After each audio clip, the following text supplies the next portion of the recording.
placed. The doll's sudden appearance, and even more sudden disappearance, reignited the case like dry wood catching fire. For Miriam's family, the news was devastating. The doll had been her constant companion, handmade with love by her mother's hands, and for it to surface after 9 long years was both a sign and a wound. If the doll had survived, who had been keeping it? And why choose to display it so publicly, as though tempting someone to recognize it?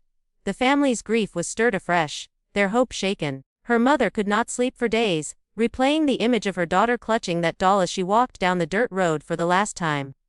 The community, too, was rattled. The Amish are not easily swayed by outside rumors, yet the reappearance of the doll was undeniable. Some whispered that it had been left on purpose, a cruel reminder, perhaps even a warning. Others believed it was Miriam herself, sending a silent message through the one object most tied to her childhood. Authorities, skeptical but pressured, began opening old files, questioning whether they had overlooked something all those years ago. Still, the truth remained hidden. The doll had surfaced just long enough to remind the world of a girl who had vanished, and then, like Miriam, it was gone again. Only weeks after the doll's sudden disappearance from the flea market, it appeared again, this time under eerier circumstances. In a thrift shop 2 towns away, tucked on a low wooden shelf between discarded children's toys, the doll was unmistakable. Its faded blue dress, its hand-stitched body, and that peculiar red thread seam gave it away instantly. The shop owner, an older woman with years of experience handling second-hand goods, later told authorities that the doll had been sold to her by a woman she did not recognize. According to her account, the woman had walked in quietly, avoided conversation, and placed the doll on the counter as though it were something she desperately wanted to get rid of. When questioned, the shop owner described the seller as thin, pale, and nervous, with a voice so low it was barely audible.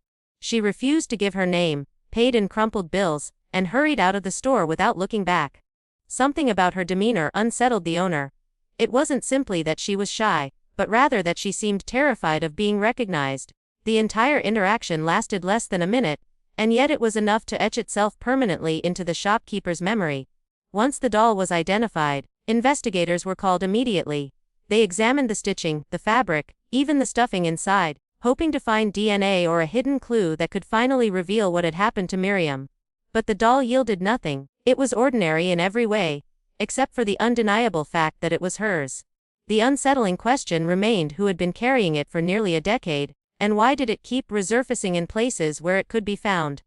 It almost seemed deliberate, as though someone wanted to remind the world that Miriam's story was far from over. For Miriam's parents, the doll's return was agonizing.